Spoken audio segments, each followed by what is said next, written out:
Nightmare at Midnight, Book 2, Part 7. The air around Midnight's headquarters buzzed with tension. Stella, the cunning young bat daughter of Grim and Luna, had spent her time observing and listening, keen to prove her worth. She had heard whispers about the amulet and its importance.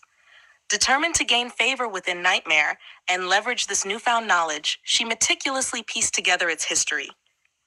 Meanwhile, deep within the wilderness, Corvin, the Crackskull commander, brooded over his recent failures.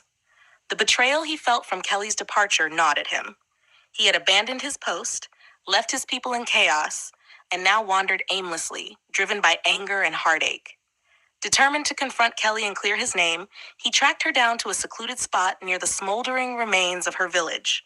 When Kelly saw him, her face twisted with a mix of anger and sadness. "Why are you here, Corvin?" Kelly spat, eyes blazing with fury.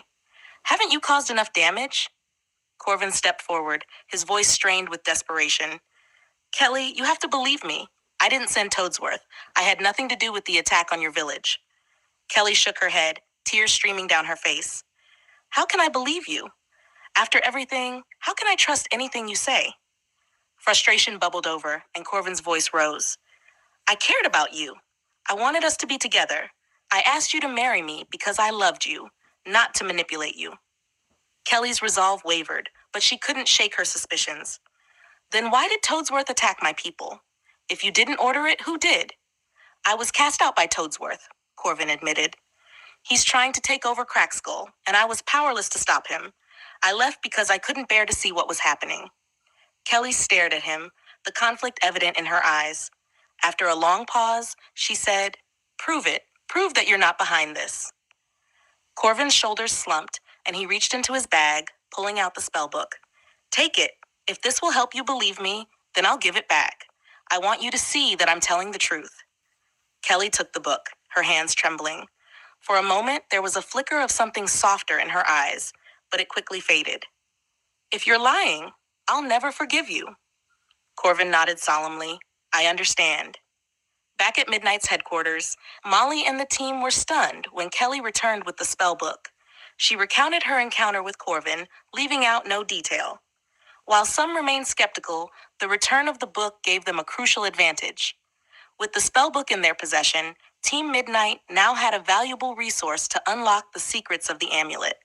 Molly felt a renewed sense of hope. We have a chance to turn the tide," she said, determination lighting her eyes. "We'll use this knowledge to protect the realm and stop Toadsworth."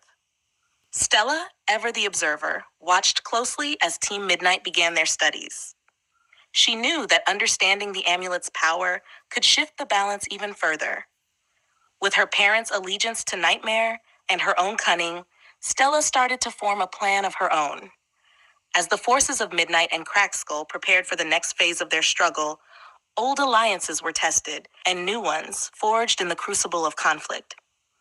The journey ahead was fraught with danger, but Molly and her friends were ready to face whatever challenges lay in wait, armed with the knowledge they needed to protect their world.